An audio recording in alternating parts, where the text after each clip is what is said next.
l'Ukraine a tenté d'assassiner Vladimir Poutine.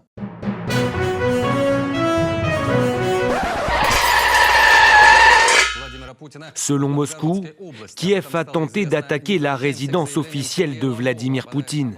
En tout cas, c'est ce qu'a affirmé fin décembre le Kremlin, le siège du pouvoir russe. Des drones auraient visé l'une de ces résidences alors que se tenaient des négociations entre la Russie et les États-Unis pour essayer de trouver un cadre de paix durable en Ukraine. Donald Trump, sur le coup, a exprimé que cette initiative le mettait très en colère. Oh bah tu m'étonnes! Et sauf que cette version a vite été remise en question. Les services secrets américains ont indiqué qu'il n'existait aucune preuve que l'Ukraine ait visé la résidence du président russe. Bref, il s'agissait vraisemblablement d'une infox destinée à saboter les discussions diplomatiques en cours. Ce cas est un excellent exemple de guerre de l'information. Une affirmation spectaculaire qui tourne sur les réseaux et provoque des réactions émotionnelles avant que des preuves ne soient produites et vérifiées. Mais comment on pouvait savoir que c'était faux? La bonne question à se poser face à une info de ce genre, c'est même pas est-ce que c'est vrai ou faux, c'est qu'est-ce qu'on sait vraiment. Ici, pas d'image indépendante, pas de confirmation extérieure, juste des sources russes reprises en boucle. Le but de la propagande, c'est pas d'informer, c'est de frapper les esprits pour manipuler l'opinion. Et l'absence de preuves matérielles, c'est pas un problème. Au contraire. Mais pourquoi ça? Parce que si les preuves n'ont aucune importance, un dirigeant autoritaire peut raconter ce qu'il veut. En gros, la réalité, c'est ce qui décide. C'est une des caractéristiques des régimes totalitaires dans lesquels l'État cherche à tout contrôler, même les pensées des gens. Et c'était justement le cas de l'URSS dont Poutine est un pur produit. N'oublions pas qu'il a commencé sa carrière comme agent du KGB, les services secrets soviétiques. En gros, il est revenu aux sources. Si on veut, en 1990, quand le bloc soviétique s'est effondré, la Russie s'est retrouvée dans une position de faiblesse. Moins de 10 ans plus tard, Poutine accédait au pouvoir après une ascension fulgurante, en jouant sur les émotions et sur l'irrationnel. Sa promesse, très simple, rendre à la Russie sa grandeur. Au passage, c'est ce que raconte le film Le Mage du Kremlin, qui sort le 21 janvier. Ouais, bon, ok, sa propagande, elle fonctionne en Russie. Mais ailleurs, les gens sont pas dupes. Ah, détrompe-toi. Poutine séduit aussi dans les pays occidentaux, notamment chez les patriotes d'extrême droite, fans de valeurs traditionnelles, identité chrétienne, blanche, masculine.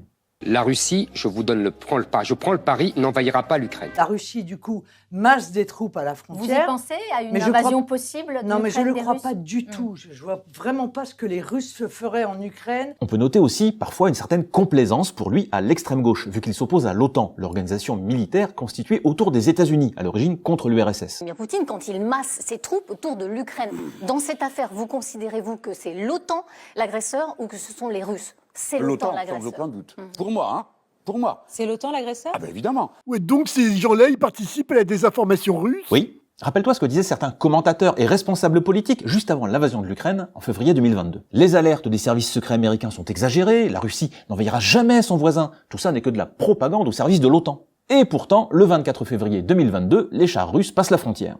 Mais la propagande a déjà préparé le terrain pour la suite. Attention, nouveau discours, si les Russes ont décidé d'intervenir, c'est pour dénazifier l'Ukraine, comprendre chasser les nazis qui y seraient au pouvoir. Ouais, mais c'est un peu gros, hein. Exact, mais plus c'est gros, plus ça passe. Il y a eu un certain nombre de personnes pour y croire, ou faire semblant d'y croire, y compris dans les pays occidentaux. Et là non plus, les Russes n'ont pas donné de preuves. Ah si. En avril 2022, la Russie a montré des images d'un raid effectué dans un appartement censé être occupé par des assassins néo-nazis ukrainiens infiltrés en Russie. Sauf que parmi les preuves exhibées devant la caméra, outre des bibelots nazis, il y a des cartouches du jeu Les Sims 3. Mais je vois pas le rapport. Il semblerait que quelqu'un ait donné l'ordre de placer dans l'appartement des cartes SIM, ces puces électroniques utilisées dans les mobiles, ce qui aurait du sens pour des espions assassins infiltrés.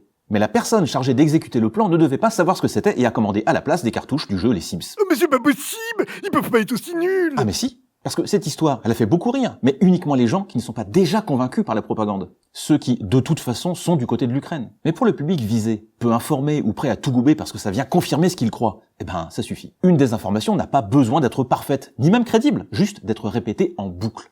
C'est comme les histoires de troupes françaises en Ukraine. Regarde. Mais c'est quoi cet accent? Et c'est pas un Français qui parle, là? Non, et pour un francophone, ça s'entend tout de suite. Mais pour le public visé, ça passe crème. Objectif, faire croire que le gouvernement français envoie en secret des troupes sur le terrain. C'est typique. On joue sur la peur de la guerre, la colère contre les élites, le fantasme d'un complot caché. Et qui diffuse ça? Déjà les médias russes. Ensuite, c'est repris par des fermatrolls et des réseaux de bots sur les réseaux sociaux, puis par des figures occidentales anti-système. Responsables politiques souverainistes ou patriotes, influenceurs pacifistes ou anti-impérialistes, etc. Ça fait beaucoup de guillemets, non? On les appelle parfois des idiots utiles. Beaucoup ne sont pas payés, ils font ça parce qu'ils y croient ou simplement parce que ça leur rapporte de la visibilité. Ouais, mais moi j'ai lu qu'on allait bientôt envoyer des soldats en Ukraine. Du coup, c'était faux, mais ça devient vrai, non? Alors ça, c'est une autre méthode bien connue des désinformateurs. Ils prennent une info qui semble de loin valider leur discours et ils fanfaronnent.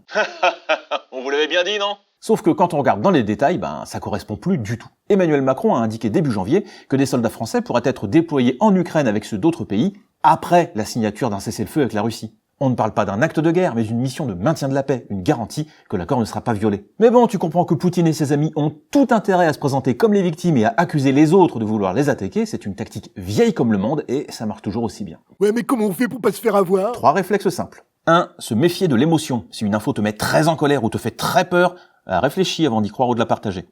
2. Regarder la source. Qui parle? Est-ce que cette personne s'est déjà trompée? Si oui, l'a-t-elle reconnue? Est-ce qu'elle ne serait pas toujours alignée avec le discours du Kremlin par hasard? 3. Observer la synchronisation. Quand le même message est repris mot pour mot par une multitude de comptes, c'est jamais un hasard. Bref, en règle générale, et encore plus dans le cas d'un conflit, on le répète, partager une info n'est jamais neutre. Parce que sans le vouloir, on peut devenir soi-même un relais de propagande. Voilà, c'est la fin de cette émission. Merci de l'avoir regardé jusqu'au bout. N'hésitez pas à nous laisser un commentaire, même si vous nous regardez depuis Moscou. L'algo vous remercie. On se retrouve très bientôt pour un nouvel épisode de Guerre à leurs fakes. Et d'ici là, сохраняйте критическое мышление.